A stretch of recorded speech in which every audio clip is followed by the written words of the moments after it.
اعوذ باللہ من الشیطان الرجیم بسم اللہ الرحمن الرحیم وَلَقَدْ أَرْسَلْنَا نُوحًا إِلَىٰ قَوْمِهِ فَلَبِثَ فِيهِمْ أَلْفَ سَنَةٍ إِلَّا 50 عَامًا فَأَخَذَهُمُ الطُّوفَانُ وَهُمْ ظَالِمُونَ صدق اللہ العظیم رب اشرح لي صدری ويسر لي أمری واحلل عقدۃ من لسانی یفقہوا قولی۔ سورہ عنکبوت کے کل 7 رکوع ہیں۔ پہلا رکوع جیسا کہ میں عرض کر چکا ہوں کہ قرآن مجید کے اہم ترین مقامات میں سے ہے، خاص طور پر دعوت اور تحریک اور اللہ تعالیٰ کے دین کے غلبے کی جد و جہد میں جو مسائل درپیش ہوتے ہیں کارکنوں کو، اس دور میں جب کہ پرسیکیوشن ہو، ستایا جا رہا ہو، مشکلات آ رہی ہوں، قربانیاں دینی پڑیں، تو اس کے جتنے بھی مسائل پیدا ہوتے ہیں ان سب کا بہت ہی جامع جو بیان ہے اور رہنمائی ہے وہ اس رکوع میں آ چکی ہے۔ اسی لیے میں نے اس پر زیادہ وقت صرف کیا ہے کہ جو عام طور پہ دورہ ترجمہ قرآن کے درمیان اتنا وقت جو نہیں لگایا جا سکتا۔ تو یہ نوٹ کر لیجئے کہ مطالعہ قرآن حکیم کے جس منتخب نصاب کا میں تذکرہ کرتا رہا ہوں کہ چند دنوں سے، اس کا جو 5واں حصہ ہے اس کا پہلا سبق جو ہے وہ اسی سورہ عنکبوت کے پہلے رکوع پر مشتمل ہے، اور یہ اس حصے کا یوں سمجھیے کہ بمنزلہ فاتحہ ہے اس حصے کے لیے۔ اب جو بقیہ 6 رکوع ہیں ان میں 3 میں انباء الرسل کا معاملہ آ رہا ہے، لیکن ظاہر بات ہے کہ یہاں جو انباء الرسل آ رہے ہیں تو بیچ بیچ میں خاص طور پر یہی جو مسئلہ ہے بیک گراؤنڈ میں جو مسلمانوں کے مسائل درپیش ہیں اور جو اس وقت حضور صلی اللہ علیہ وسلم اور آپ کے ساتھی جن مسائل سے دوچار ہیں اور جو کچھ کے کشاکش جو ہے مکے میں ہو رہی ہے اہل کفر اور اہل ایمان کے مابین، تو اس کے یوں سمجھیے بٹوین دی لائنز وقفے وقفے سے اس کی طرف بھی اشارے ہیں۔ پھر جو بقیہ 3 رکوع رہ جائیں گے ان 3 رکوعوں میں 2 لڑیاں ہیں جو بٹی ہوئی ہیں۔ ایک لڑی میں خطاب ہے مشرکین عرب کی طرف، اور ایک لڑی میں جو اہل ایمان تھے جو حضور صلی اللہ علیہ وسلم پر ایمان لائے تھے، جو ان مشکلات سے دوچار تھے، وہاں بھی پھر گن کر 10 ہدایات ان کو دی گئی ہیں۔ لیکن وہاں یہی ہے کہ وہ بٹی ہوئی ہونے کی وجہ سے لڑیاں وہ کٹا پھٹا معاملہ ہوگا، جیسے کہ سورہ بقرہ میں آپ کو بتا چکا ہوں یا سورہ نساء میں۔ وَلَقَدْ أَرْسَلْنَا نُوحًا إِلَىٰ قَوْمِهِ، اور ہم نے بھیجا تھا نوح کو اس کی قوم کی طرف، فَلَبِثَ فِيهِمْ أَلْفَ سَنَةٍ إِلَّا 50 عَامًا، تو رہا ان کے مابین وہ 1000 برس سے صرف 50 برس کم، 950 برس۔ حضرت نوح کا ذکر کتنی مرتبہ آ چکا ہے، لیکن یہ بات پہلے کبھی نہیں کہی گئی، یہاں کیوں کہی گئی کہ اے مسلمانوں تم ابھی پریشان ہو گئے ہو، ابھی اس کے امتحان اور بھی ہیں۔ اور جیسے کہ سورہ انعام میں آیا تھا، اے نبی اگر آپ کو یہ جھٹلا رہے ہیں وَإِن يُكَذِّبُوكَ فَقَدْ كُذِّبَ رُسُلٌ مِّن قَبْلِكَ، تو آپ سے پہلے ہمارے رسول تھے، انہوں نے صبر کیا۔ ذرا یاد کیجئے کہ ہمارے بندے نوح نے صلی اللہ علیہ الصلوۃ والسلام 950 برس تک صبر کیا۔ تو اے مسلمانوں تم سوچو، تم ابھی سے گھبرا گئے ہو؟ یہ موج پریشاں خاطر کو پیغام لبے ساحل نے دیا ہے، دور وصال بحر کبھی تو موجوں میں گھبرا بھی گئی۔ فَأَخَذَهُمُ الطُّوفَانُ وَهُمْ ظَالِمُونَ، تو اس کی قوم کو، حضرت نوح کی قوم کو آ پکڑا طوفان نے اور وہ ظالم سے گناہگار تھے۔ فَأَنجَيْنَاهُ وَأَصْحَابَ السَّفِينَةِ، تو ہم نے بچا لیا اس کو یعنی حضرت نوح کو اور کشتی والوں کو۔ وَجَعَلْنَاهَا آیَةً لِّلْعَالَمِينَ، اسے ہم نے بنا دیا تمام جہانوں کے لیے، تمام جہان والوں کے لیے ایک نشانی۔ وَإِبْرَاهِيمَ، اور ہم نے بھیجا ابراہیم کو، اذ قال لقومه، جبکہ اس نے کہا اپنی قوم سے، اعبدوا اللہ واتقوہ، اللہ کی بندگی اختیار کرو اور اس کا تقوی اختیار کرو۔ ذالکم خیر لکم ان کنتم تعلمون، یہی تمہارے لیے بہتر ہے اگر علم رکھتے ہو۔ انما تعبدون من دون اللہ اوثانا، یہ جن کو تم پوج رہے ہو اللہ کو چھوڑ کر، یہ تو صرف کچھ بت ہیں، ان کے تھان ہیں جو تم نے بنا لیے ہیں۔ وتخلقون افکا، اور تم نے جھوٹ موٹ گھڑا ہوا ہے، یہ اس کی کوئی بنیاد نہیں، کوئی سند نہیں، نہ عقل میں اور نہ ہی کسی اللہ کی اتاری ہوئی کتاب میں۔ ان الذین تعبدون من دون اللہ لا یملکون لکم رزقا، یہ لوگ جنہیں تم پوجتے ہو اللہ کے سوا وہ تمہیں رزق نہیں دینے کا اختیار رکھتے۔ فابتغوا عند اللہ الرزق، تو رزق تلاش کرو اللہ کے پاس، اللہ سے مانگو رزق، اللہ سے اپنی مشکل کشائی کی درخواست کرو، اللہ سے اپنی حاجت روائی کے لیے دعا کرو۔ واعبدوہ، اور اس کی بندگی کرو، واشکروا لہ، اور اس کا شکر ادا کرو، الیہ ترجعون، یقیناً اسی کی طرف تم لوٹا دیے جاؤ گے۔ اب یہ ذکر حضرت ابراہیم کا کر طویل جو ہے ایک جملہ معترضہ آ رہا ہے کہ رخ موڑ دیا گیا ہے اس وقت جو کشاکش ہو رہی تھی حضور کے اور مشرکین مکہ کے درمیان، اب ذکر اس کا ہو رہا ہے۔ وہی تکذبوا، گویا کہ اب خطاب ہو رہا ہے اہل مکہ سے، اور اگر تم جھٹلا رہے ہو فقد کذب امم من قبلکم، تو دیکھو تم سے پہلے بہت سی قوموں نے جھٹلایا. وما علی الرسول الا البلاغ المبین، اور ہمارے رسول پر محمد پر صلی اللہ علیہ وسلم کوئی ذمہ داری نہیں ہے سوائے واضح طور پر اور صاف صاف پہنچا دینے کی. اولم یروا کیف یبدی اللہ الخلق ثم یعیدہ، کیا وہ دیکھتے نہیں ہے کیسے اللہ تعالیٰ تخلیق پہلی مرتبہ کرتا ہے پھر وہ دوبارہ بھی کرے گا. ان ذلک علی اللہ یسیر، اور یہ اللہ تعالیٰ پر بہت آسان ہے. قل سیروا فی الارض فانظروا، اور تو ان سے کہیے کہ ذرا گھومو پھرو زمین میں اور دیکھو کیسا بدا الخلق، کیسے اللہ تعالیٰ پہلے تخلیق کیا ہے اس نے خلق کو. ثم اللہ ينشئ النشأة الآخرہ، پھر اللہ اٹھائے گا یا اٹھاتا ہے. دنیا میں بھی ہو رہا ہے کہ کھیتی جو ہے وہ ختم ہو گئی، پھر اگلی پھر ایک فصل آ گئی، پھر فصل آ گئی، یہ تو ایک سائیکل چل رہا ہے. اور پھر یہ کہ اللہ تعالیٰ دوسری مرتبہ تمہیں اسی طرح اٹھا دے گا. نشأۃ آخرہ جو ہے آخرت کی جو تمہیں اٹھانا ہے وہ اللہ کے اختیار میں ہے. ان اللہ علی کل شیء قدیر، یقینا اللہ ہر شے پر قادر ہے. یعذب من یشاء ویرحم من یشاء، وہ جس کو چاہتا ہے عذاب دیتا ہے دے گا، اور جس کو چاہے گا رحم فرمائے گا. وإلیہ تقلبون، اور اسی کی طرف تم لوٹا دیے جاؤ گے. وما انتم بمعجزین فی الارض، اور تم اسے شکست نہیں دے سکتے زمین میں. ولا فی السماء، نہ آسمان میں، نہ زمین میں کہیں بھاگ کر نہ آسمان میں کہیں بھاگ کر اللہ کو عاجز کر سکتے ہو. وما لکم من دون اللہ من ولی ولا نصیر، اور نہیں ہے کوئی تمہارا اللہ کے سوا نہ حمایتی، یعنی اللہ کے ورے یا اللہ کے مقابلے میں. یہ دون کا لفظ بہت سے معنی دیتا ہے عربی زبان میں، دیکھنا ہوتا ہے کس کانٹیکسٹ میں کیا معنی ہے. اس کانٹیکسٹ میں اللہ کے مقابلے میں تمہارا کوئی نہ ولی ہوگا نہ نصیر ہوگا، نہ کوئی حمایتی نہ مددگار. والذین کفروا بآیات اللہ ولقائہ، اور جن لوگوں نے کفر کیا اللہ کی آیات کا اور اس سے ملاقات کا انکار کیا. اولئک یئسوا من رحمتی، یہ وہ لوگ ہیں جو میری رحمت سے مایوس ہو چکے ہیں. واولئک لہم عذاب علیم، اور ان کے لیے دردناک عذاب ہے. یہاں یہ جملہ معترضہ ختم ہوا اور اب پھر حضرت ابراہیم کا تذکرہ آ رہا ہے. فما کان جواب قومہ، تو نہیں تھا کوئی جواب حضرت ابراہیم کی قوم کا، الا ان قالوا، سوائے اس کے کہ انہوں نے کہا اقتلوہ او حرقوہ، اس ابراہیم کو قتل کر دو یا اسے جلا دو. فانجاہ اللہ من النار، تو اللہ تعالیٰ نے انہیں نجات دی آگ سے. ان فی ذلک لآیات لقوم یؤمنون، اور یقیناً اس میں نشانیاں ہیں ان لوگوں کے لیے جو ایمان رکھتے ہیں. وقال انما اتخذتم من دون اللہ اوثانا مودۃ بینکم فی الحیاۃ الدنیا، اب یہ ہے جو بہت اہم جو بات ہے جو کہی ہے انہوں نے. اور انہوں نے کہا حضرت ابراہیم علیہ السلام نے کہ دیکھو تم نے جو یہ اللہ کے سوا بت بنا رکھے ہیں انہیں پوجتے ہو، یہ بھی تم بھی جانتے ہو کہ ان کے پاس کچھ نہیں ہے، تم بھی جانتے ہو کہ ان کو کوئی اختیار حاصل نہیں ہے، تم بھی اور واقع ہو چکے میرے متنبع کرنے کے نتیجے میں تم آگاہ ہو چکے ہو کہ یہ تمہاری حماقت ہے، لیکن تم کیوں چمٹے ہوئے ہو. مودۃ بینکم فی الحیاۃ الدنیا، دنیا کی زندگی میں تمہاری باہمی محبتیں جو ہے وہ چمٹا رہی ہیں. اب کیا کریں، ہماری قوم ہے، ہماری برادری ہے، ہمارا خاندان ہے، وہ سب یہی کر رہا ہے. میں اگر چھوڑ دوں گا تو میں آؤٹ کاسٹ ہو جاؤں گا، میں تو نکل جاؤں گا پھر برادری سے. اکیلا آدمی کیسا رہے.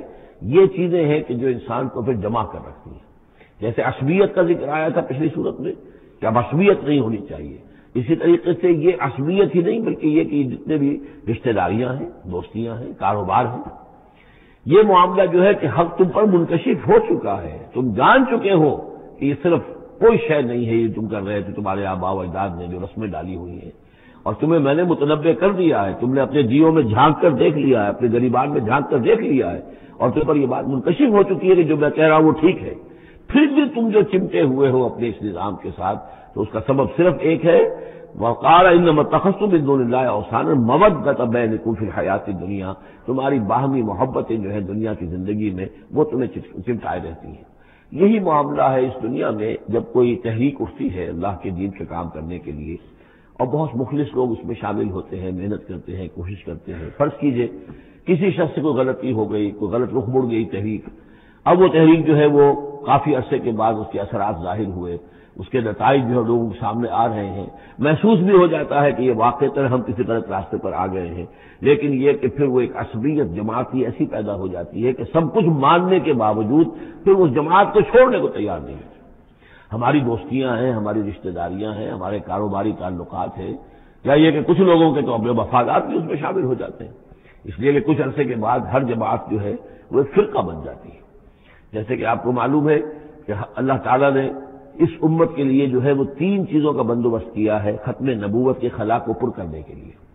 نبوت ختم ہو گئی محمد رسول اللہ پر، تو جو خلا پیدا ہوا وہ 3 چیزوں سے پر ہوا. نمبر 1، قرآن کی حفاظت کا ذمہ اللہ نے لے لیا، جب تیرا تورات کا لیا تھا نہ انجیل کا لیا تھا. نمبر 2، ہر صدی میں مجددین کے اٹھانے کا اہتمام کر لیا، ایسے لوگ اٹھاتے رہے، نبی تو نہیں ہوں گے، وہی نہیں آئے گی، لیکن وہ دین کو تازہ کریں گے، دین کی حقیقی تعلیمات جو لوگ بھول چکے ہوں گے دوبارہ یاد دلائیں گے، دین کی اصل حقائق کی طرف متوجہ کریں گے۔ اور تیسرا یہ کہ ایک جماعت ضرور قائم رہے گی حق پر، لا تزال فی امتی طائفۃ قائمین علی الحق۔ اب ہوتا کیا ہے، ایک صدی میں کوئی ایک مجدد اٹھا، اس نے ایک محنت کی، کوشش کی، جد و جہد کی، کچھ لوگ اس کے گرد آ گئے، جمع ہو گئے، آوان و انصار ہو گئے، وہ ایک جماعت بن گئے۔ لیکن یہ کہ اگلی نسل میں کیا ہوگا، یہ لوگ جو آئے تھے اس کے ساتھ، یہ تو آئے تھے فیس ویلیو پر، اس کو قبول کرنے کی، یہ دعوت صحیح ہے، لیکن ان کی اولاد اب اس لیے چمٹ رہی ہے کہ ہمارے والد تھے اس جماعت میں۔ اب یہ عصبیت کا ایک سلسلہ شروع ہوا۔ تیسری نسل میں آ کر پھر یہ ہو جاتا ہے، اتنے عرصے میں اس جماعت کا ایک حلقہ بن گیا، اس کے آپس کے دوستیاں ہیں، تعلقات ہیں، لین دین بھی ہے، رشتہ داریاں بھی ہو گئی ہیں، لہذا وہ ایک فرقے کی شکل اختیار کر لیتے ہیں۔ اب اس فرقے کے ساتھ چمٹ کر لوگ رہتے ہیں، لیکن پھر اللہ تعالیٰ کسی اور کو اٹھاتا ہے، اور پھر کوئی اللہ کا بندہ جو ہے اسی کام کو اثر نو شروع کرتا ہے۔ یہی ہوتا آیا ہے، اسی لیے ہر صدی میں مجددین، اس لیے کہ تیسری نسل میں آ کر دعوت جو ہے وہ لازماً اس کے اندر خرابی پیدا ہو جاتی ہے۔ اس لیے کہ حضور نے بھی فرمایا، خیر امتی قرنی ثم الذین یلونہم ثم الذین یلونہم، بہترین میری امت کا دور تو ہے میرا اپنا دور، پھر وہ جو میرے بعد ہیں، اور پھر وہ جو ان کے بعد ہیں۔ تو 3 نسلوں کو آپ نے خیر قرار دیا ہے۔ اس کے بعد ظاہر بات ہے زوال آیا ہے، ہمارے ہاں بھی آیا ہے۔ جب حضور کی قائم کی ہوئی جماعت میں زوال آ گیا تو اور کون ہوگا بڑا سے بڑا شخص جس کی قائم کی ہوئی کسی جماعت میں زوال نہ آئے۔ تو یہ تو چیزیں ہوتی ہیں، لیکن ہر شخص کو ہر وقت دیکھنا چاہیے کہ آج کے دور میں دین کا وہ کام کس کے حوالے اللہ نے کیا ہے، کس کو توفیق دی ہے جو صحیح طریقے پر اس کام کو کر رہا ہے، اور اس کا ساتھ دینا چاہیے۔ کسی جماعتی عصبیت، جس طرح کسی قبائلی عصبیت کے اندر مبتلا نہیں ہونا چاہیے، ایسے ہی کسی جماعتی عصبیت میں بھی مبتلا نہیں ہونا چاہیے۔ یہ ہے وہ اہم بات جو یہاں آئی ہے۔ قال انما اتخذتم من دون الله اوثانا مودة بينكم في الحياة الدنيا ثم يوم القيامة يكفر بعضكم بعضا ببعض، پھر قیامت میں تم ایک دوسرے کا انکار کرو گے، تم ابھی تو بڑی دوستیاں ہیں، بڑا گٹھ جوڑ ہے۔ وَيَلْعَنُ بَعْضُكُمْ بَعْضًا، تم میں سے بعض دوسروں کو لعنت کریں گے۔ وَمَأْوَاكُمُ النَّارُ، اور تم سب کا ٹھکانہ ہوگی آگ۔ وَمَا لَكُم مِّن نَّاصِرِينَ، اور نہیں ہوگا کوئی تمہارے لیے مدد کرنے والے۔ فآمن له لوط، تو حضرت لوط ایمان لے آئے حضرت ابراہیم پر، وہ ان کے بھتیجے تھے۔ وقال انی مہاجر الی ربی، اور حضرت ابراہیم نے کہا میں اپنے رب کی طرف ہجرت کر رہا ہوں۔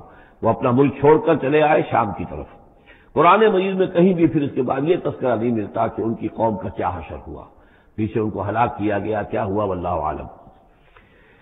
انہ هو العزیز الحکیم، یقیناً اللہ تعالیٰ زبردست ہے، حکمت والا۔ ووهبنا له اسحاق و یعقوب، اور ہم نے اسے اسحاق جیسا بیٹا دیا، یعقوب جیسا پوتا دیا۔ وجعلنا فی ذریتہ النبوۃ والکتاب، اور پھر ہم نے اسی کی نسل میں، اسی کی اولاد میں نبوت اور کتاب رکھ دی۔ یہ نوٹ کر لیجئے کہ حضرت ابراہیم علیہ السلام کے بعد کوئی نبی، کوئی رسول اس دنیا میں ان کی نسل سے باہر نہیں آیا، لیکن یہ کہ ان کی نسل کہاں کہاں پھیلی ہے یہ ہم نہیں جانتے۔ حضرت ابراہیم کے بیٹے حضرت اسحاق، ان کی نسل کتنی تھی، کہاں کہاں گئی ہے۔ تورات نے تو محفوظ رکھا ہے صرف یعقوب کو، اس لیے کہ بنی اسرائیل کیونکہ یہ لوگ ہیں، اس اپنی نسلی وہ جو بات تھی اس کے حوالے سے حضرت یعقوب کے بارے میں تو ساری چیزیں موجود ہیں۔ حضرت اسحاق کی کوئی اور بیٹا بھی تھا کہ نہیں تھا، عیسو تھا مثلا، تو وہ عیسو کہاں ہے، اس کی اولاد کہاں گئی۔ اس طرح بنی قطورہ، کئی بیٹے تھے حضرت ابراہیم کے حضرت قطورہ سے، تو ان میں سے صرف ایک کا ہمیں تذکرہ ملتا ہے، وہ ہے حضرت شعیب جس نسل میں آئے ہیں، مریم کی اولاد، باقی کہاں گئے۔ تو اسی طریقے سے یہ کہ یہ در حقیقت یہ اولاد ابراہیم کہاں کہاں پھیلی ہے، جیسے کہ میرا گمان ہے کہ ہندوستان میں بھی آئی ہے۔ صرف یہ کہ ہو سکتا ہے کہ حضرت اسحاق کی اولاد میں سے عیسو کی اولاد آئی ہو اور وہ یہاں پر آباد ہوئی ہو، لیکن یہ کہ ان کا تعلق بھی یہ خاص طور پر برہمن طبقہ جو ہے، میں سمجھتا ہوں کہ وہ اسی طریقے سے ابراہیم کی نسل سے ہے۔ برہمن ابراہیم سے تعلق رکھنے والا برہمن، تو یہ میں سمجھتا ہوں کہ لفظی جو ہے اس میں مناسبت موجود ہے۔ واللہ عالم، یقین سے ہم نہیں کہہ سکتے اتنا یہ کہ کوئی شخص ہسٹری کا اس کو اپنا ریسرچ کا موضوع بنائے، بڑا عالم ہو، وہ لائبریریاں جو ہے کھنگالے اور پرانی تاریخیں دیکھے، شاید۔ وَوَهَبْنَا لَهُ اسحاق وَيَعْقُوبَ وَجَعَلْنَا فِي ذُرِّيَّتِهِ النُّبُوَّةَ وَالْكِتَابَ، ہم نے اسی کی نسل میں، اسی کی اولاد میں نبوت اور کتاب رکھ دی۔ طویل عرصے تک وہ نبوت و کتاب آتی رہی حضرت یعقوب کی اولاد میں، پھر آخری نبوت و رسالت حضرت اسماعیل کی اولاد میں۔ وَآتَيْنَاهُ أَجْرَهُ فِي الدُّنْيَا، ہم نے اسے اجر جو ہے دنیا میں بھی عطا فرمایا۔ وَإِنَّهُ فِي الْآخِرَةِ لَمِنَ الصَّالِحِينَ، اور یقیناً وہ آخرت میں ہمارے بڑے نیک بندوں میں سے ہیں۔ وَلُوطًا، اور ہم نے لوط کو بھیجا، اذ قال لقومہ انکم لتاتون الفاحشہ، جب انہوں نے کہا اپنی قوم سے، یہ جو قوم کہا گیا مجازن، حقیقتاً وہ قوم ان کی نہیں تھی، حضرت لوط جو ہے تو بھیجے گئے ہیں ان شہروں کی طرف، یہی ایک استثناء ہے، ورنہ ہر قوم کی طرف رسول اسی کی امت اسی میں سے بھیجا گیا، لیکن چونکہ حضرت ابراہیم کے بعد کوئی رسول کسی اور قوم میں ہو نہیں سکتا، اس لیے عمورہ اور صدوم کی بستیوں میں جو بھیجے گئے وہ حضرت لوط ہیں جو حضرت ابراہیم علیہ السلام کے بھتیجے ہیں۔ انکم لتاتون الفاحشہ، تم لوگ بڑی بے حیائی کا ارتکاب کر رہے ہو، ما سبقکم بہا من احد من العالمین، تمام جہان والوں میں کسی قوم نے تم سے پہلے یہ حرکت نہیں کی۔ انکم لتاتون الرجال، کیا تم مردوں کی طرف آتے ہو اپنی شہوت کو پورا کرنے کے لیے، وتقطعون السبیل، اور راستہ مارتے ہو، یعنی فطرت کا راستہ تو یہ ہے، اولاد ہوتی ہے مرد اور عورت کے ملاپ سے، تم نے جو راستہ اختیار کیا تو گویا کہ اس فطرت کی راہ کو تم کاٹ رہے ہو۔ وتاتون فی نادیکم المنکر، اور تم اپنی مجلسوں میں یہ اس کا ارتکاب کرتے ہو، یہ ان کی بے حیائی کی بھٹائی کی انتہا ہو گئی تھی۔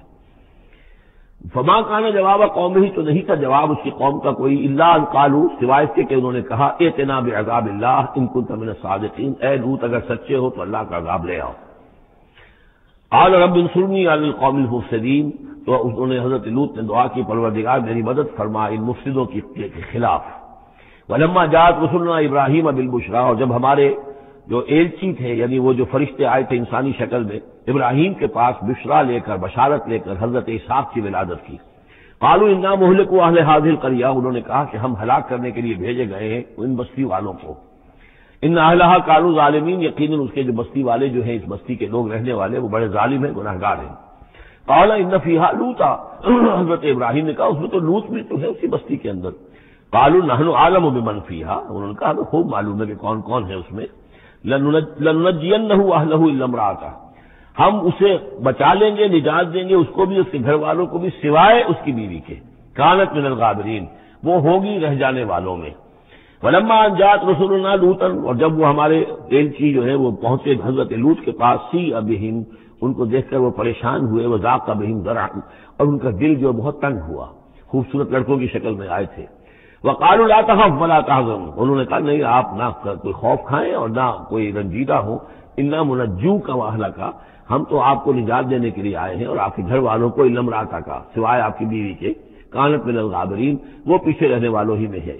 انا منزلون علی اہل هذه القریۃ رجزا من السماء، ہم نازل کرنے والے ہیں اس بستی کے رہنے والوں پر ایک آفت، ایک عذاب آسمان سے، بما کانوا یفسقون، پر سبب اس فسق کے اور فجور کے اور گندگی کے جو وہ کر رہے تھے۔ وَلَقَدْ تَرَكْنَا مِنْهَا آیَةً بَيِّنَةً، اور ہم نے چھوڑ دیا اس میں سے، اس بستی میں سے کوئی نشانی جو ہے وہ اس وقت تک موجود ہوگی جب کہ قرآن نازل ہوا ہے، اسی لیے کہ قرآن کہتا ہے بار بار تم گزرتے ہو ان بستیوں کے کھنڈرات کے اوپر سے، بَيِّنَةً لِقَوْمٍ يَعْقِلُونَ، ان لوگوں کے لیے کہ جو عقل سے کام لے۔ وَإِلَىٰ مَدْيَنَ أَخَاهُمْ شُعَيْبًا، اور مدین کی طرف ہم نے بھیجا ان کے بھائی شعیب کو، فقال یا قوم اعبدوا اللہ، اور انہوں نے کہا کہ اے میری قوم کے لوگوں اللہ کی بندگی کرو، وارجوا الیوم الآخرہ، اور دیکھو آخرت کے دن کی، قیامت کے دن کی انتظار میں رہو، امید میں رہو، وہ قیامت کا دن آ کر رہے گا۔ ولا تعثوا فی الارض مفسدین، اور زمین میں فساد مچاتے مت پھرو۔ فکذبوہ، تو انہوں نے اس سے جھٹلا دیا، فاخذتہم الرجفۃ، تو انہیں آ پکڑا ایک زلزلے نے، فاصبحوا فی دارہم جاثمین، تو وہ اپنے گھروں کے اندر پڑے رہ گئے اوندھے ہوئے۔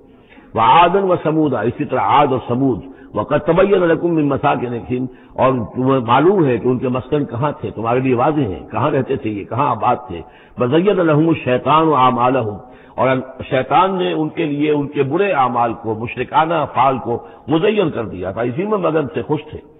فصدہم عن السبیل، اور روک دیا تھا انہیں اللہ کے صحیح راستے سے، صراط مستقیم سے، جو صراط توحید ہے اس سے۔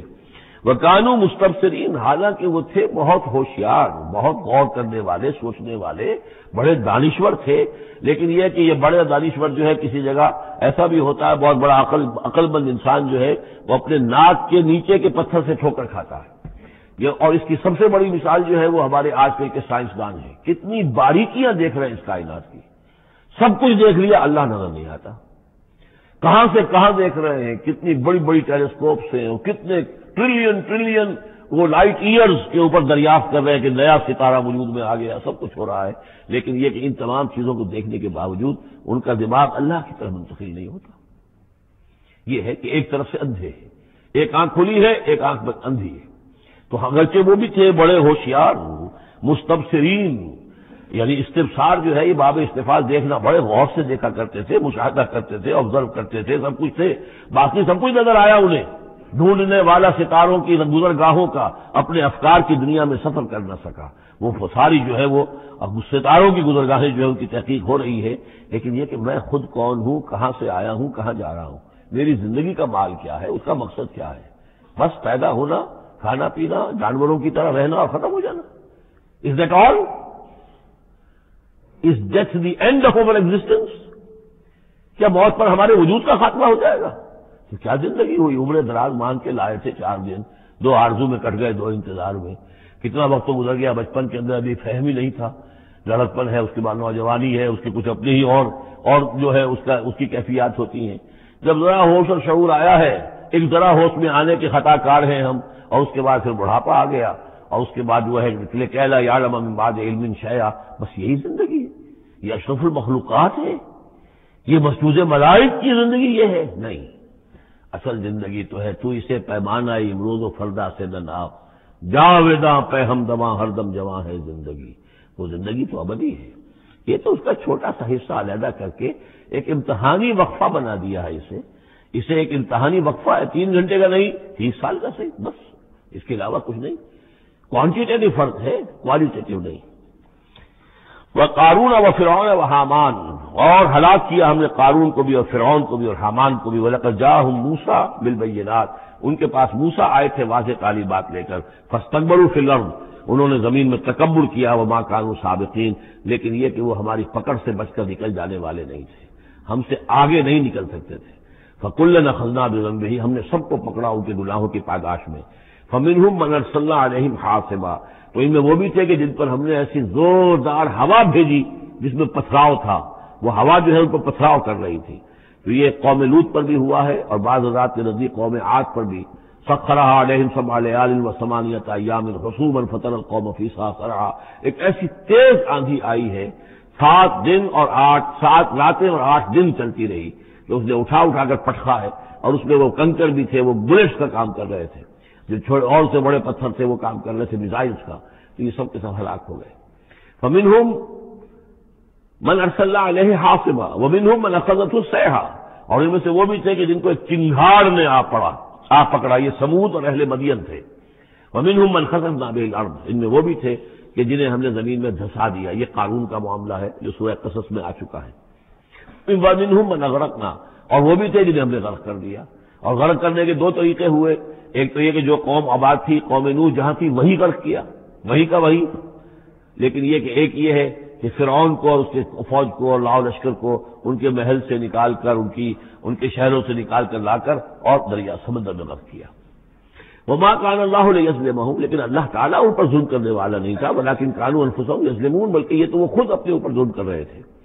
مثل الذين اتخذوا من دون الله اولیاء كمثل العنكبوت، یہ بھی اس حصے کی ان 3 رکوعوں کی بڑی اہم آیت ہے، تمثیل ہے، مثال ان لوگوں کی کہ جنہوں نے اللہ کے سوا کسی کو اپنا حمایتی بنا رکھا ہے۔ یہ حمایتی غیر مرئی بھی ہو سکتے ہیں، جیسے یہ ہماری دیوی ہے، یہ دیوتا ہے، یہ اس کی کرپا چاہیے، اس کی نظر کرم ہو، یہ ہمارے جو اولیاء اللہ ہیں، ذرا ان کی طرف سے اگر کچھ ہمیں فیض پہنچ جائے۔ اور یہ بھی ہوتا ہے دنیا میں بھی، مادی اعتبار سے بھی، اور یہ جو بھی کاز اینڈ ایفیکٹ کا سلسلہ اس کے تحت بھی، تو ہم آخر لوگوں کو اپنا دوست سمجھتے ہیں، یہ ہمارے حمایتی ہے، یہ ہماری مدد کریں گے، لیکن واقعہ یہ ہے کہ سوائے ایک اللہ کی دوستی کے باقی ساری دوستیاں جو ہیں وہ مکڑی کے جالے جتنی بس مضبوط ہیں، اس سے زیادہ نہیں ہے۔ مثل الذین اتخذوا من دون اللہ اولیاء کمثل العنکبوت، جن لوگوں نے اللہ کو چھوڑ کر کسی اور کو اپنا پشت پناہ اور مددگار بنایا ہے، کسی اور پر توکل ہے، کسی اور پر سہارا ہے، امریکہ ہماری مدد کرے گا۔ وہ جو کچھ 71 میں ہوا وہ آپ کو معلوم ہے، وہ بیڑا اس کا جہاز بھی آ رہا تھا، لیکن یہ کہ کوئی مدد ہماری نہیں کی گئی، کوئی نہیں ہے، کوئی کسی کا سہارا بننے والا نہیں ہے۔ سہارا تو اگر کوئی ہے تو وہ اللہ ہے، لیکن اس کو تم نے چھوڑ دیا، اس کو سہارا نہیں بنایا۔ مثل الذین اتخذوا من دون اللہ اولیاء کمثل العنکبوت اتخذت بیتا، یہ بکری بھی تو ایک گھر بناتی ہے، جالا بناتی ہے. وَإِنَّ أَوْهَنَ الْبُيُوتِ لَبَيْتُ الْعَنكَبُوتِ. اور سب جانتے ہیں کہ تمام گھروں میں سب سے زیادہ کمزور گھر وہ اس مکڑی کا گھر ہے. لَوْ كَانُوا يَعْلَمُونَ، کاش کہ انہیں معلوم ہوتا. ان اللہ یعلم ما يدعون من دونه من شيء. اللہ خوب جانتا ہے کہ جس کو یہ پکار رہے ہیں اللہ کے سوا کوئی شے ہے ہی نہیں. وهو العزیز الحکیم، اور وہ زبردست ہے حکمت والا. وتلك الامثال نضربها للناس وما يعقلها الا العالمون. اور یہ مثالیں ہیں کہ جو ہم لوگوں کے لیے بیان کرتے ہیں لیکن نہیں سمجھتے ان سے مگر وہی لوگ کہ جو علم رکھنے والے ہیں. خلق اللہ السماوات والارض، اللہ تعالیٰ نے آسمان و زمین تخلیق فرمائے بالحق، حق کے ساتھ. ان فی ذلک آیۃ للمؤمنین، یقیناً اس میں نشانی ہے اہل ایمان کے لیے. اب یہ جو بقیہ 3 رکوع ہیں 21ویں پارے میں آ رہے ہیں، یہ جیسا کہ میں نے کیا اس میں 2 لڑیاں ہیں بٹی ہوئی. ایک لڑی ہے خطاب اہل ایمان سے. یہاں ایک جگہ آپ کو مل جائے گا کہ براہ راست خطاب بھی ہے، یا عبادی الذین آمنوا، یا ایھا الذین آمنوا والا جو ہے، جو مدنی صورتوں میں جو خطاب کا صیغہ ہے وہ تو یہاں بھی نہیں آیا لیکن براہ راست خطاب کیا ہے.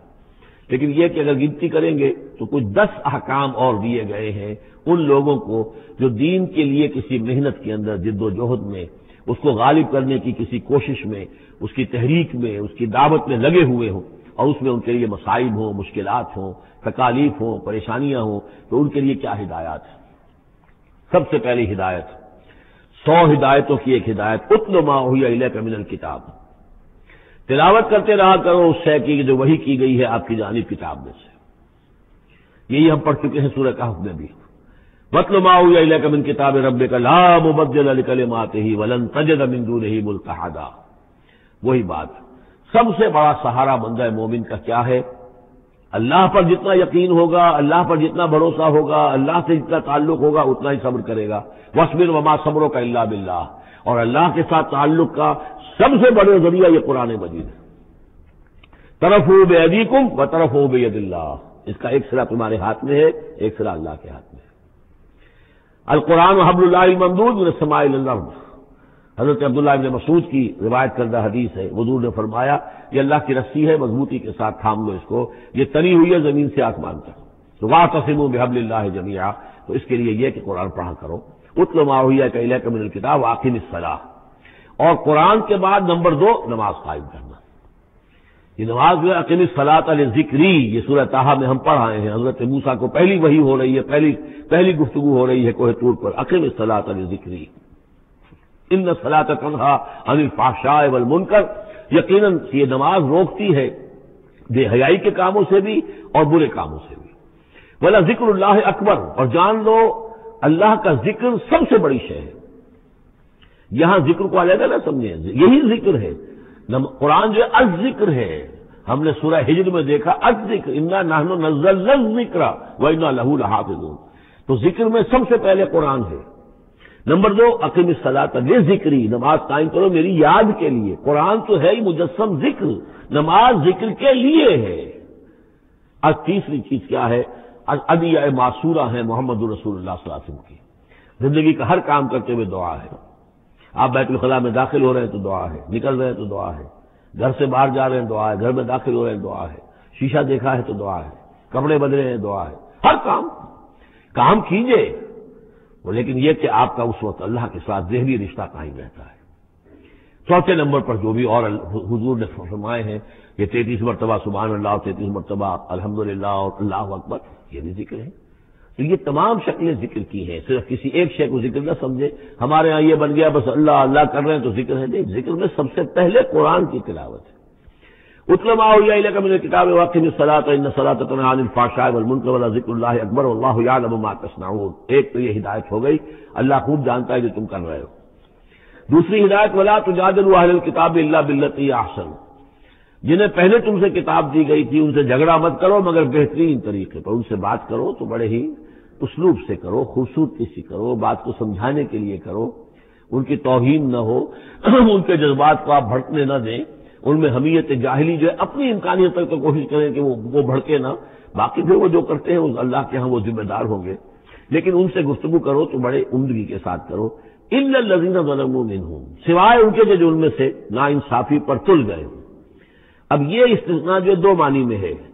ایک تو یہ ہے کہ اس کا مطلب یہ کہ ان سے مجادلہ کرو ہی نہ، اور دوسرے یہ کہ اگر ان کے ساتھ کسی وقت کوئی سختی بھی کرنی پڑے، کوئی سخت جملہ بھی کہنا پڑے تو اجازت ہوگی، جہاں معلوم ہو جائے کہ یہ ہٹ درمی کے اوپر جو ہے آ گیا ہے تو وہاں اس دونوں کا امکان پیدا ہو جائے گا۔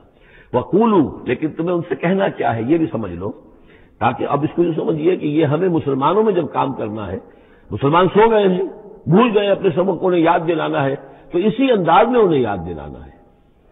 قولوا آمنا بالذی انزل الینا وانزل الیکم، ان سے کہو بھائی ہم تو ایمان رکھتے ہیں اس پر بھی جو ہماری طرف نازل کیا گیا اور اس پر بھی جو آپ کی طرف نازل کیا گیا۔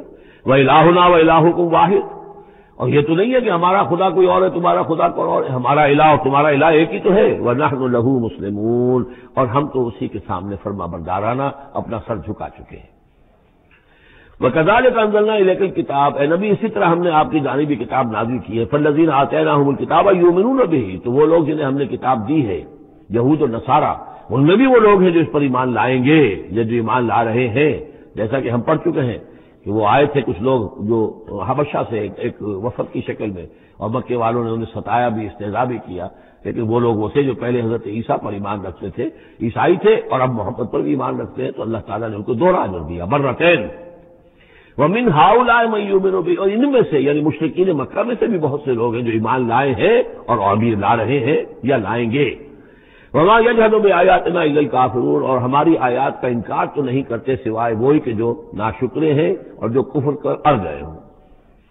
اب ایک اور دیکھیے دلیل، اب یہ حصہ جو ہے یہ دوسری ڈوری آ گئی کہ جس میں روح سکون جو ہے مشرکین کے ساتھ رد و قضا والی بات ہے۔ وَمَا كُنْتَ تَتْلُو مِن قَبْلِهِ مِن كِتَابٍ، ارے نبی آپ تو اس سے پہلے، اس قرآن کے آپ پر نازل ہونے سے پہلے آپ کوئی کتاب پڑھتے ہی نہیں تھے، آپ دنیاوی اعتبار سے پڑھے ہوئے آدمی ہے ہی نہیں، آپ نے تعلیم حاصل کی نہیں، لکھنا پڑھنا سیکھا نہیں۔ وَلَا تَخُطُّهُ بِيَمِينِكَ، نہ ہی آپ اپنے داہنے ہاتھ سے کچھ لکھتے تھے، کوئی کتاب لکھتے تھے، نہ پڑھتے تھے نہ لکھتے تھے۔ اِذًا لَارْتَابَ الْمُبْطِلُونَ، تو اس شکل میں تو ان کو جو اس کو باطل قرار دے رہے ہیں یہ لوگ جو جھوٹے کہہ رہے ہیں محمد کو، اس شکل میں تو پھر ان کے پاس کوئی کا کوئی شک کرنے کی گنجائش ہو جاتی کہ یہ بڑا لکھنے پڑھنے والے آدمی تھے، مشق کرتے کرتے بہت اچھی چیزیں بھی لکھنے لگے ہیں، اب ان کی زبان جو ہے مچ گئی ہے، قلم جو ہے وہ مچ گیا ہے، لہذا آپ قرآن جیسی شے بھی تسلیم کر لی انہوں نے۔ اگر پہلے سے یہ عمل ہوتا ہے کہ تم تو جانتے ہو کہ ہمارے اس نبی محمد نے صلی اللہ علیہ وسلم انہوں نے تو کبھی لکھنا پڑھنا سیکھا ہی نہیں۔ وَمَا كُنْتَ تَتْلُو مِن قَبْلِهِ مِن كِتَابٍ، اے نبی آپ تو نہیں پڑھا کرتے تھے اس کتاب سے پہلے کوئی کتاب۔ وَلَا تَخُطُّهُ بِيَمِينِكَ، اور نہ آپ اسے اپنے داہنے ہاتھ سے لکھتے تھے۔ اِذًا لَارْتَابَ الْمُبْطِلُونَ، تب تو ان لوگوں کو شک کرنے کی گنجائش پیدا ہو جاتی۔ بل هُوَ آیات بینات فی صدور الذین اوتوا العلم، بلکہ یہ تو آیات بینات ہیں بڑی روشن ان لوگوں کے سینوں میں جنہیں علم دیا گیا ہے، وہ جانتے ہیں سابقہ جو کتابوں والے ہیں۔ وَمَا يَجْحَدُ بِآیاتِنَا إِلَّا الظَّالِمُونَ، اور ہماری آیات کا انکار نہیں کرتے مگر وہی جو ظالم ہیں۔ وَقَالُوا لَوْلَا أُنزِلَ عَلَيْهِ آیَاتٌ مِّن رَّبِّهِ، اور وہ کہتے ہیں کہ کیوں نہیں نازل کی جاتی ان کے اوپر کوئی نشانیاں ان کے رب کی طرف، وہی باتیں جو مستقل طور پر چلی آ رہی ہیں۔ قُلْ إِنَّمَا الْآيَاتُ عِندَ اللَّهِ، نبی کہہ دیجئے نشانیوں کا اختیار کل کا کل اللہ کے ہاتھ میں ہے۔ وَإِنَّمَا أَنَا نَذِيرٌ مُّبِينٌ، اور میں تو صرف واضح طور پر خبردار کر دینے والا ہوں۔ أَوَلَمْ يَكْفِهِمْ أَنَّا أَنزَلْنَا عَلَيْكَ الْكِتَابَ يُتْلَىٰ عَلَيْهِمْ، کیا ان لوگوں کے لیے یہ نشانی کافی نہیں ہے کہ اے محمد ہم نے آپ پر یہ کتاب نازل کر دی ہے جو ان کو پڑھ کر سنائی جا رہی ہے؟ کیا یہ قرآن معجزہ نہیں ہے؟ کتنی مرتبہ ان کو چیلنج کیا گیا اس قرآن جیسی ایک صورت ہی بنا لاؤ، 10 صورتیں بنا لاؤ، کیا یہ معجزہ نہیں ہے؟ کیا یہ عاجز نہیں آ چکے ہیں؟ اولم یکفیہم، تو کیا یہ نشانی ان کے لیے کافی نہیں؟ اگر تو حق کا تعلیم ہو، ہدایت کا تعلیم ہو تو یہ نشانی بھی کافی ہے۔ اولم یکفیہم انا انزلنا علیک الکتاب یتلی علیہم ان فی ذلک لرحمۃ وذکری لقوم یؤمنون، یقیناً اس میں رحمت ہے اور یاد دہانی ہے، تذکیر ہے ان لوگوں کے لیے کہ جو مانتے ہیں۔ قل کفی باللہ بینی و بین شہیدا بینکم شہیدا، کہہ دیجئے میرے اور تمہارے درمیان اللہ کافی ہے بطور گواہ، وہ جانتا ہے کہ اس نے مجھے رسول بنایا ہے، وہ جانتا ہے کہ قرآن اس نے مجھ پر نازل کیا ہے۔ یعلم ما فی السماوات والارض، وہ جانتا ہے جو کچھ کے آسمانوں میں ہے اور زمین میں ہے۔ والذین آمنوا بالباطل، اور وہ لوگ جو باطل پر ایمان رکھتے ہیں، وکفروا باللہ، اور اللہ کا کفر کرتے ہیں، اولئک هم الخاسرون، یقیناً وہی لوگ ہوں گے جو خسارے پانے والے ہیں۔ ویستعجلونک بالعذاب، یہ جلدی مچا رہے ہیں کہ لے آؤ عذاب۔ ولولا اجل مسمى، اور اگر پہلے سے ایک وقت معین طے نہ ہو چکا ہوتا، لجاءهم العذاب، تو پھر ان پر عذاب آ چکا ہوتا۔ ولیاتینہم بغتۃ، اور وہ ان پر آئے گا تو اچانک آئے گا، وہم لا یشعرون، اور انہیں پتہ بھی نہیں ہوگا۔ یستعجلونک بالعذاب، یہ نبی پھر دوبارہ یہ الفاظ آئے، نوٹ کیجئے، بہت لطیف بات ہے۔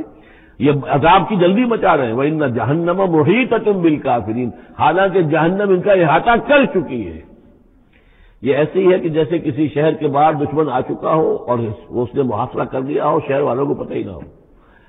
تو اس طریقے سے وہ چونکہ غیر مرئی ہے جہنم، نظر نہیں آ رہی، ورنہ حقیقت میں تو جہنم ان کا احاطہ کر چکی ہے.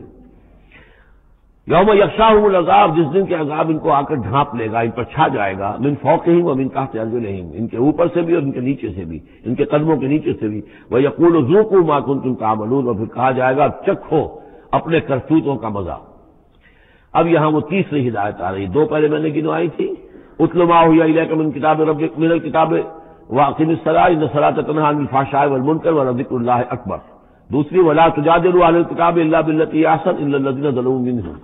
اب دیکھیے تیسری، یا عبادی الذین آمنوا ان ارضی واسعۃ فایایا فاعبدون. اے میرے وہ بندو جو ایمان لائے ہو. پورے مکی قرآن میں یہ آیت ہے براہ راست خطاب.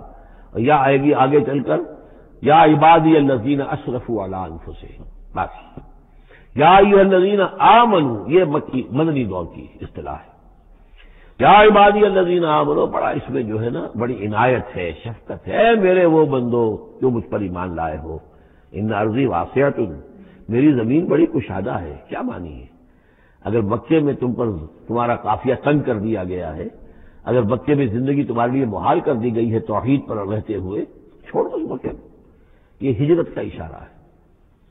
در حقیقت ہجرت حبشہ جو ہے یہ اس کی طرف رہنمائی ہے اس آیت کے اندر.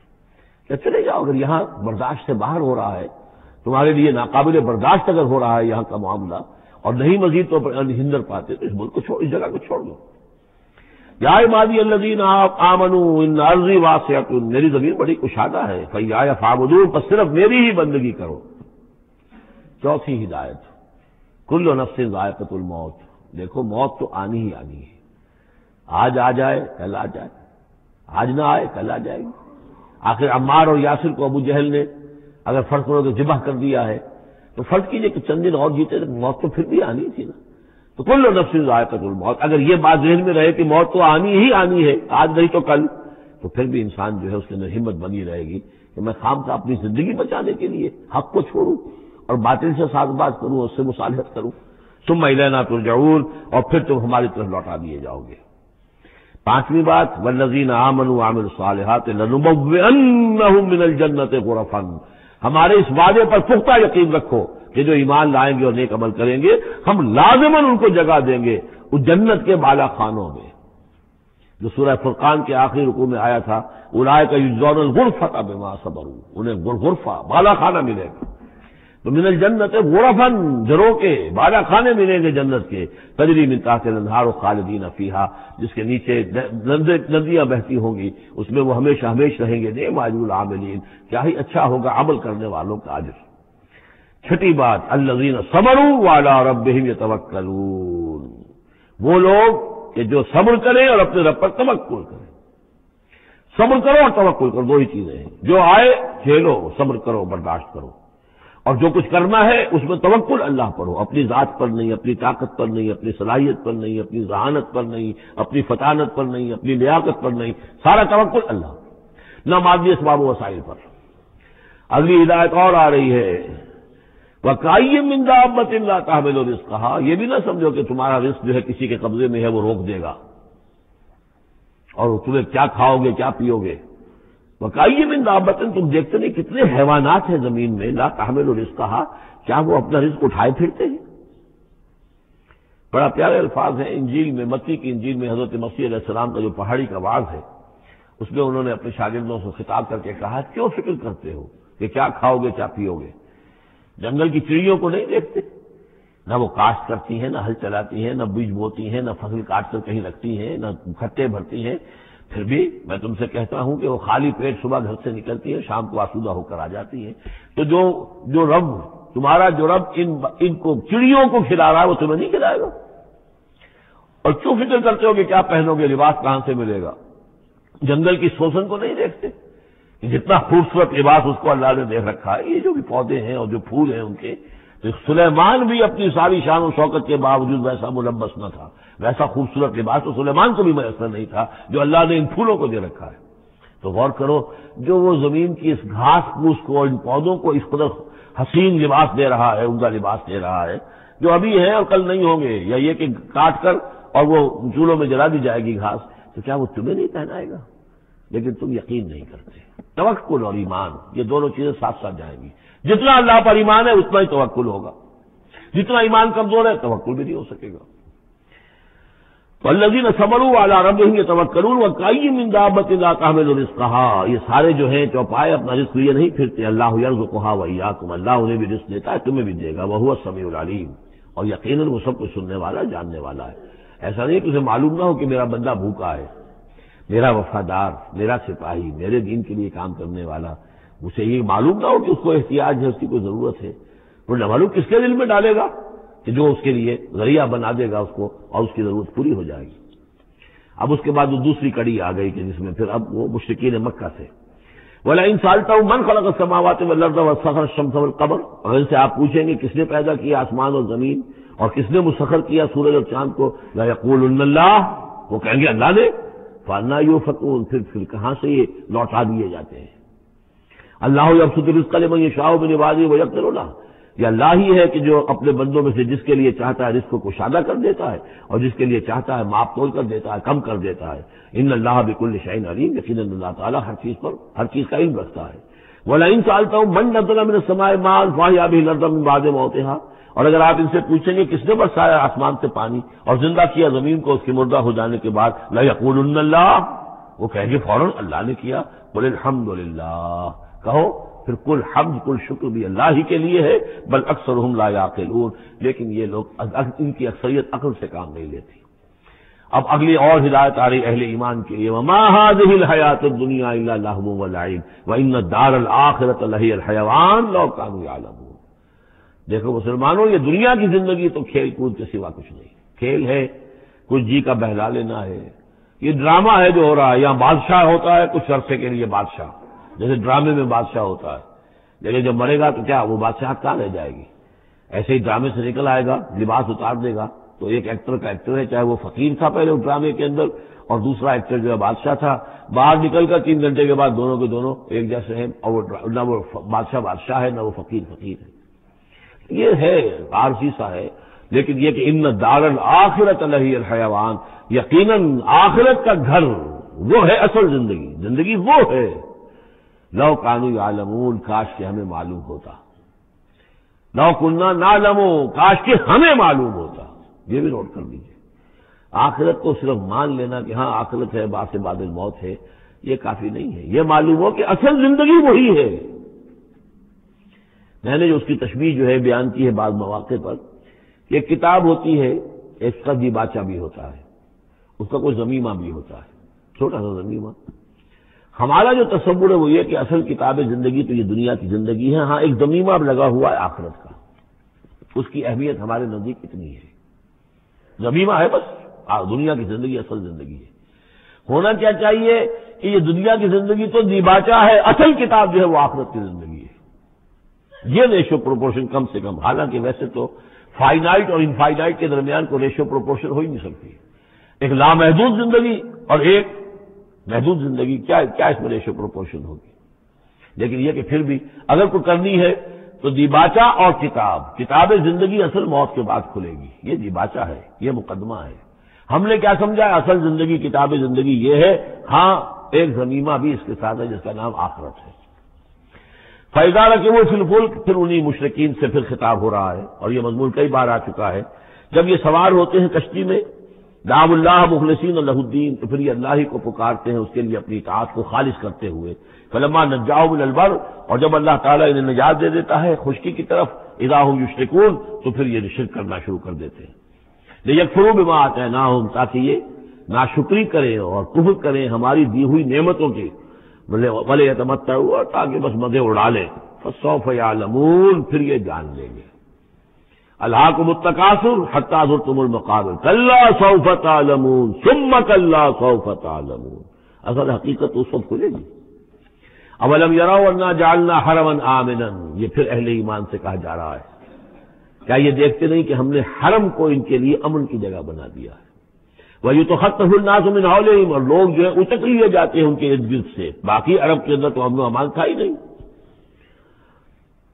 أَفَبِالْبَاطِلِ يُؤْمِنُونَ وَبِنِعْمَةِ اللَّهِ يَكْفُرُونَ، تو کیا یہ باطل پر ایمان رکھتے ہیں اور اللہ کی نعمت کا یہ کفران کر رہے ہیں. وَمَنْ أَظْلَمُ مِمَّنِ افْتَرَىٰ عَلَى اللَّهِ كَذِبًا أَوْ كَذَّبَ بِالْحَقِّ لَمَّا جَاءَهُ، اس شخص سے بڑا ظالم اور کون ہوگا جس نے کوئی چیز گھڑ کر اللہ کی طرف منسوب کر دی، اور اسی طرح وہ شخص کہ جس نے اللہ کی طرف سے آئے ہوئے حق کی تکذیب کر دی جبکہ اس کے پاس آیا. یہ دونوں ہم وزن جرم ہیں. یعنی اگر میں جھوٹ موٹ قرآن جو ہے خود تصدیق کر کے اللہ کی طرف منسوب کر رہا ہوں تو مجھ سے بڑا ظالم اور گناہ گار کوئی نہیں. لیکن یہ بھی سوچ لو، اگر واقعتاً یہ اللہ کا کلام ہے جو میں تمہارے سامنے پیش کر رہا ہوں اور تم اس سے تصدیق کر رہے ہو تو تم سے بڑا ظالم کوئی نہیں. الیس فی جہنم مثوی للکافرین، تو کیا جہنم ہی میں ٹھکانہ نہیں ہے ان کافروں کا. اور آخری آیت جو ہے پھر اسی سیغے میں لنہدین والذین جاہدوا فینا، اہل ایمان کے دلجوئی کے لیے گھبراؤ نہیں، پریشان نہ ہو.